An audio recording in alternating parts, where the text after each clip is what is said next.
Banjir di pantai timur semakin buruk. Malaysia akan meterai satu lagi perjanjian pembelian vaksin COVID-19.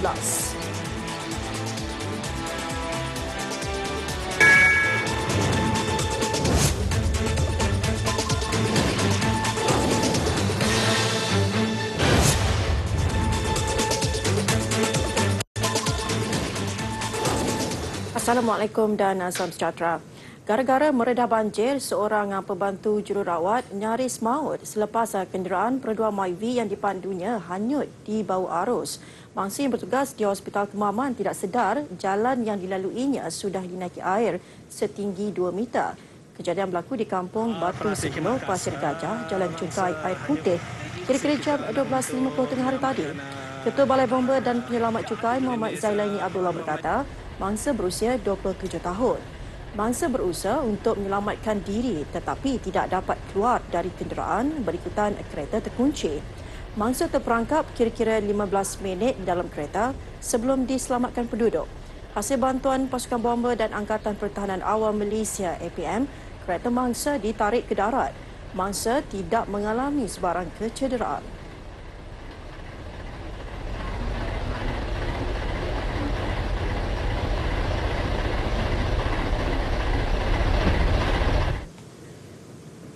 Seterusnya, mangsa banjir di Terengganu terus meningkat dengan angka terbaru dilaporkan seramai 5,763 mangsa membabitkan 1,475 keluarga yang menyaksikan 4 daerah terjejas iaitu Kemaman, Dungun, Setiu, Hulu Terengganu dan Setiu.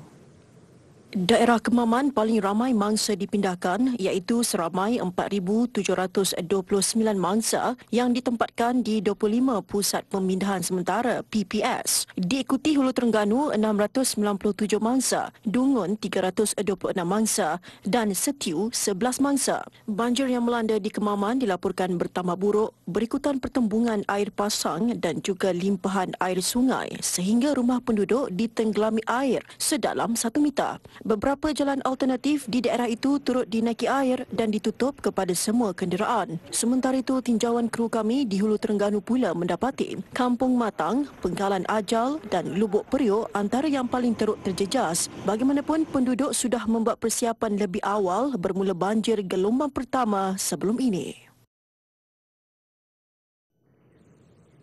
Sementara itu, di Pahang, hujan lebat berterusan lebih 48 jam menyebabkan paras air beberapa sungai meningkat.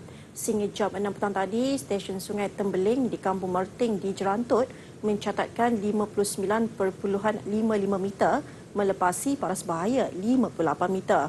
Manakala stesen Kuala Tahan 68.04 meter berbanding paras bahaya 68 meter. Hujan lebat juga menyebabkan beberapa jalan di sekitar Kuantan dinaiki air. Setakat ini, sebuah PPS iaitu Dewan Orang Ramai Sungai Ular dibuka menempatkan 25 mangsa banjir.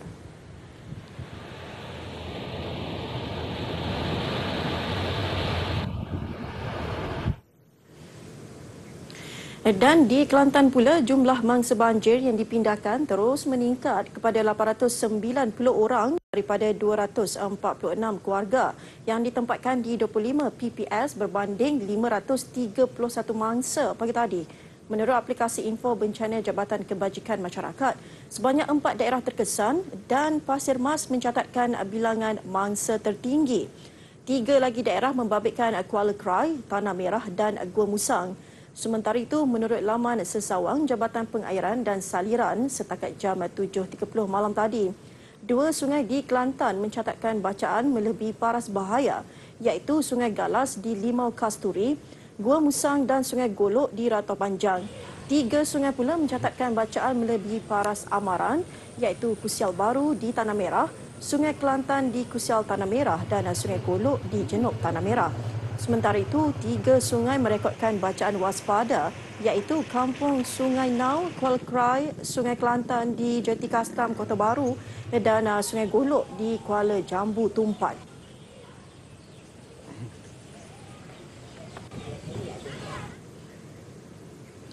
Baiklah, Malaysia akan memeterai satu lagi perjanjian bagi pembelian vaksin COVID-19. Perjanjian ketiga itu dibuat dengan syarikat farmaseutical AstraZeneca dari United Kingdom Isnin depan.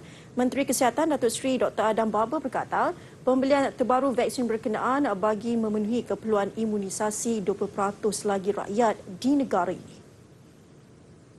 Saya telah pun menandatangani pembelian vaksin 10% melalui COVAX Facility pada bulan ini awal, dan saya telah membuat menurunkan tentangan membeli 20% lagi keperluan vaksin daripada Pfizer. Dan hari Senin ini saya akan membuat tanda tangan dengan pihak AstraZeneca untuk mendapatkan lagi 20% vaksin. Total 50%. Jikanya kita dapat membelilah vaksin daripada COVAX Facility, daripada Pfizer dan daripada AstraZeneca. So 50% kita dah ada peluang, kita perlu tambah lagi 20%, mencukupkan dia jadi 70%. Beliau mengumumkan perkara itu pada sidang media selepas majlis penyerahan UTM Shield kepada Kementerian Kesihatan KKM di Dewan Muafakat Simpang Renggam Johor. Tambah beliau, semua bekalan vaksin itu dijangka diperolehi suku pertama tahun depan sambil memaklumkan usaha akan dilakukan bagi menarik syarikat pengeluar vaksin dunia untuk membekalkannya kepada Malaysia. Begitupun pembekal vaksin perlu mempunyai kelulusan pentadbiran makanan dan ubat-ubatan Amerika Syarikat FDA dan kelulusan regulatori dari negara pengeluar selain mendapat kelulusan daripada bahagian regulatori farmasi negara sebelum boleh digunakan. Malaysia merekodkan kes harian baru sebanyak 1,153 kes dengan jumlah keseluruhan kes positif mencecah 91,969 kes. Negeri Selangor kekal mencatatkan kes tertinggi iaitu 401 kes, diikuti Kuala Lumpur 281 kes dan Sabah 199 kes. Ketua Pengarah Kesihatan Tan Sri Dr. Nur Hisham Abdullah dalam kenyataan medianya berkata, sebanyak 5 kluster baru dikenal pasti. 3 daripadanya membabitkan kluster tempat kerja, iaitu kluster tapak bina Jalan Zurah di Selangor, kluster Keris Residence di Sabah dan kluster Jalan Timah di Johor. 2 lagi kluster iaitu kluster Brumas di Kesan di Sabah serta kluster Long Panji di Kelantan. Terdapat 1 kes kematian dilaporkan di Pulau Pinang, 112 dirawat di unit rawatan rapi dan 56 kes memerlukan bantuan pernafasan. Jenazah Tun Raha Muhammad Noah balu kepada Perdana Menteri kedua Tun Abdul Razak selamat disemadikan dengan penuh istiadat penghormatan negara siang tadi. Jenazah disemadikan di lingkaran makam pahlawan Masjid Negara bersebelahan makam kakaknya Tun Suhailah dan suami Tun Abdul Razak. Van membawa jenazah Tun Rahah 87 tahun tiba di Masjid Negara kira-kira jam 2.15 petang. Jenazah kemudian disembahyangkan buat kali kedua, kali ini dengan diketuai Imam Besar Masjid Negara Ehsan Muhammad Usni. Sebelum itu jenazah turut disembahyangkan di Masjid Ar-Rahah Kampung Kerinci Ibu Negara. Jenazah kemudian diusung ke makam pahlawan yang terletak bersebelahan Masjid Negara untuk upacara istiadat pengebumian negara. Hujan renyai mengiringi sepanjang majlis pengebumian Sri Kandi negara itu, mengiringi jenazah kelima-lima anaknya, termasuk bekas Perdana Menteri Datuk Seri Muhammad Najib Tun Razak. Selesai pengebumian, majlis disusuli dengan bacaan talqin oleh Imam Besar Masjid Negara. Demi sesungguhnya dengan nama Allah yang Maha Agung, sifat dan zat yang tiada bandingan, dengan nama Rasulnya yang mulia, dan atas nama agama Islam yang suci. Selesai bacaan talqin, kaum keluarga dan para kenamaan menyiram air mawar di pusara arwah. Antara yang berbuat demikian termasuk Raja Permaisuri Agong Tunku Azizah Aminah Maimunah Iskandariah. Turut hadir beberapa kenamaan termasuk Perdana Menteri Tan Sri Muhyiddin Yassin dan isteri Puan Sri Nuraini Abdul Rahman. Saya atas nama diri saya dan keluarga merakamkan ucapan terima kasih pada kerajaan di atas keputusan untuk menganugerahkan pengkebumian negara kepada bonda saya Tun Hajar Rahah Ini sudah tentu merupakan satu penghormatan yang teristimewa dan saya percaya akan menjadi kenangan manis kepada keluarga Tun Razak. Terdahulu hampir 5 jam diperuntukkan untuk orang ramai memberikan penghormatan terakhir kepada jenazah ketika jenazah ditempatkan di Masjid Ar-Rahah. Masjid itu terletak di Kampung Kerinci, Ibu Negara dan dibina atas sumbangan Tun Rahah sendiri.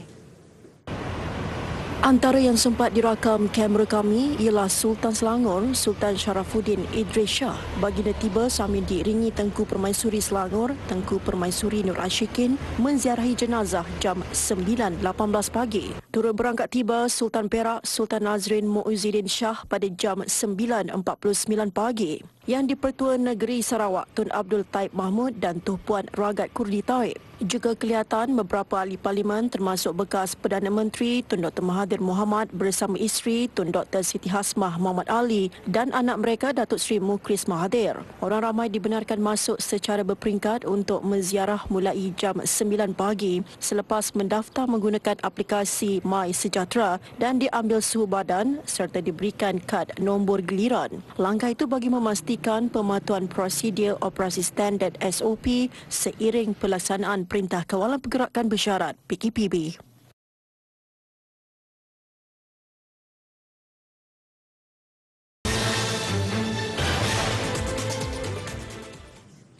Bertemu kembali. Dalam op bentang semalam, seorang pendatang asing tanpa izin warga Indonesia yang membawa dadah ditahan bersama 34 parti lain ketika menunggu bot di Bandar Penawar dekat Kota Tinggi Johor untuk pulang ke negara asal. 750 gram dadah dipercayai jenis syabu yang dibungkus di dalam 15 paket plastik ditemui bersama suspek. Dadah dibawa dalam sebuah beg milik lelaki berusia 32 tahun terbabit. Suspek mempunyai sejarah perjalanan memasuki Malaysia sebanyak 3 kali melalui jalan yang tidak sah. Serbuan turut dilakukan ke atas 2 bot yang berlegar di Pulau Cik Kemat berhampiran Kampung Sungai Renggit. Seramai 35 parti termasuk 3 wanita berumur antara 21 hingga 57 tahun ditahan. Semua parti yang ditahan dan dibawa ke Markas Taktikal Tanjung Sepang untuk menjalani pemeriksaan dan saringan COVID-19 sebelum diserahkan kepada pihak imigresen.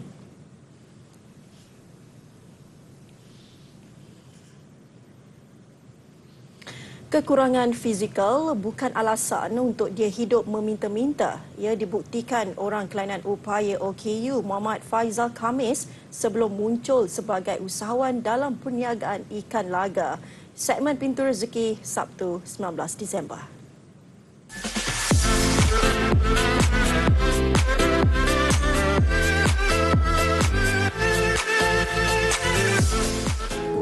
Diserang penyakit saraf tunjang ketika berusia 11 tahun, anak kelahiran Gelam Patah Johor ini terpaksa menjalani hidup atas kerusi roda.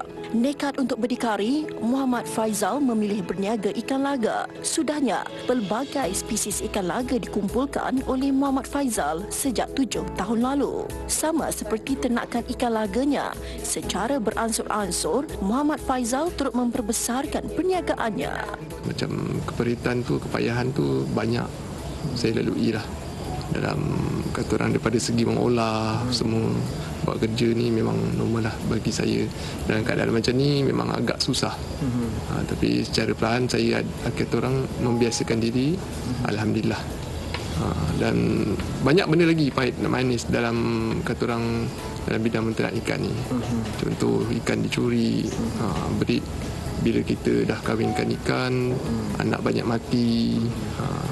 Lepas tu ikan yang kita buat kan usia dalam 2 bulan, tiba-tiba pula menghadapi penyakit kan. Itu antara apa kata orang pahit manis saya dalam menternak ikan laga ni. Muhammad Faizal, anak bongsu daripada 12 beradik, menjadikan halaman rumah ibunya di Simpang Renggam sebagai lokasi menternak ikan laga. Antaranya daripada jenis Crown Tail, Dumbo serta Half Moon. Ramai meminati ikan laga berwarna biru dan merah kerana keindahan siripnya. Jangka hayat ikan laga boleh mencecah hingga 3 tahun. Sehingga kini, Muhammad Faizal, 38 tahun, mempunyai lebih 1,000 ekor ikan laga. Sebahagian besar permintaan diterima dari luar Johor. Katanya, ikan laga mudah membiak dan dalam tempoh 24 jam, ikan ini boleh menetaskan hingga 400 biji telur. Muhammad Faizal mampu menjual 200 ekor ikan laga setiap bulan, termasuk melalui dalam talian. Dia boleh jadi inspirasi kepada orang yang kurang upaya dan juga yang sempurna.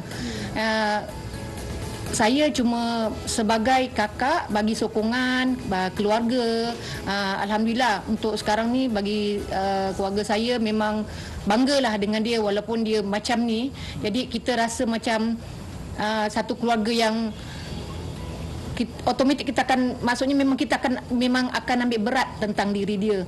Berdikit-dikit, lama-lama jadi bukit. Asalnya kerana masalah kekurangan stok, makanan untuk anak ikan laganya juga sudah menjadi cabang rezeki buat Muhammad Faizal. Ini kerana sejak 7 bulan lalu, Muhammad Faizal turut menternak kutu air atau moina sebagai makanan kepada anak ikan laganya. Simon Pintu Rezeki, TV9.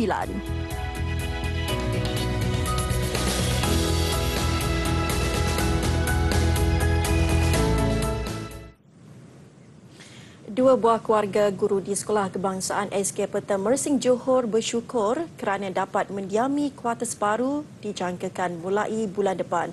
Mereka sebelum ini terpaksa menyewa rumah orang asli yang usang sejak tahun 2015 demi menunaikan tanggungjawab mendidik anak-anak masyarakat orang asli.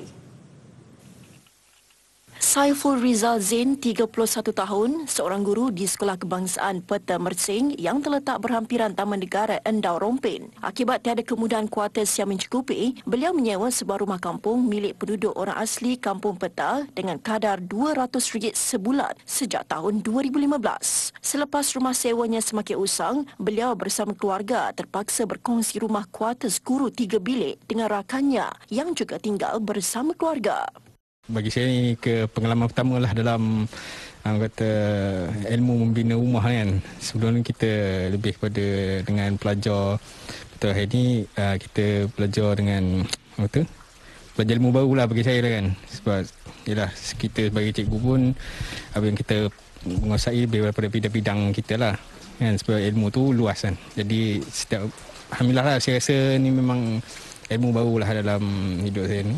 Bagi membantu guru di pedalaman, Kerajaan Negeri Johor tampil menghulurkan bantuan bagi membina kuartus guru di sekolah berkenaan. Projek pembinaan 2 buah rumah tambahan kepada 4 buah rumah sedia ada diadakan secara gotong royong. Turut menyertai gotong royong berkenaan, Mazlan Bujang, Exco Pendidikan, Penerangan Warisan dan Budaya Negeri Johor. Kami kerajaan negeri bagi menghargai dan memberi penghormatan kepada jasa guru terutama yang berkhidmat luar bandar. Kerajaan negeri ambil inisiatif untuk membina 2 buah kuartus untuk mengatasi masalah tersebut. Kos yang ada itu lebih kurang RM125,000. Kalau tak cukup pun saya rasa mungkin dalam RM10,000 dan saya insyaAllah lah saya adakan kawan golongan korporat yang boleh. Kos pembinaan disumbangkan Kerajaan Negeri Johor dan Menteri Pembangunan Luar Bandar, Datuk Dr. Abdul Latif Ahmad yang juga ahli Parlimen Mersing. Projek berkenaan mula dibina pada 5 November lalu, dijangka siap menjelang pertengahan Januari depan. Projek ini akan dijadikan perintis bagi beberapa sekolah kawasan pedalaman di Johor pada masa depan.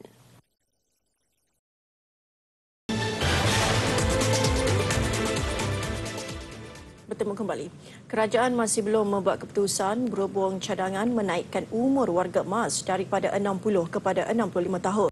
Menteri Pembangunan Wanita, Keluarga dan Masyarakat, Datuk Seri Rina Harun berkata, perkara itu hanya satu cadangan yang dikemukakan oleh Jabatan Kebajikan Masyarakat JKM dalam sesi pertama mesyuarat Majlis Penasihat dan Perundingan Warga Emas Negara 2020 Khamis lalu.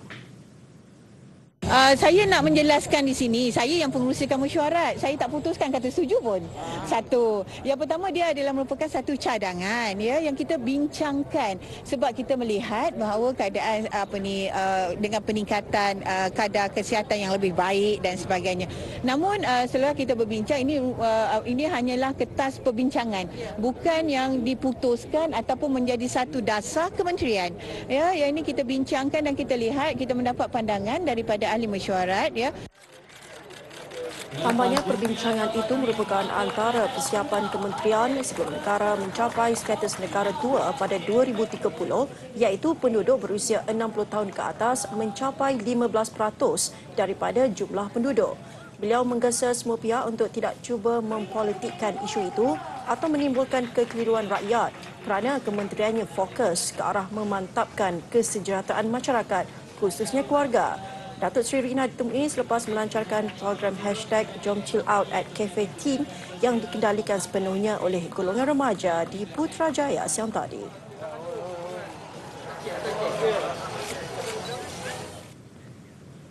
Baiklah, bermula suku pertama tahun depan, calon Sijil Pelajaran Malaysia SPM dan Sijil Tinggi Persekolahan Malaysia STPM bakal menikmati kemudahan internet pakej data khas hingga tamat peperiksaan.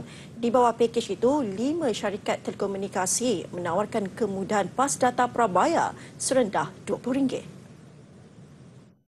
Suruhanjaya Komunikasi dan Multimedia Malaysia SKMM dalam satu kenyataan memaklumkan inisiatif dilaksanakan membabitkan 5 syarikat telekomunikasi iaitu Celcom, Digi, Maxis, U-Mobile dan Telekom Malaysia TM. Data prabayar berharga RM20 ditawarkan untuk 15 GB bagi tempoh 30 hari bermula 6 Januari tahun depan. Selain itu, syarikat telekomunikasi Celcom, Digi, Maxis, TM dan YTL akan melanjutkan kelas dalam talian secara percuma. Masing-masing melalui program tuition rakyat, Jom Tuition, program e-class, iLearn Ace dan Learn From Home LFH. Di bawah program LFH, kendalian YTL, tawaran seperti kad SIM percuma dengan data sebanyak 40 GB dan telefon percuma akan diberikan untuk pelajar daripada keluarga B40.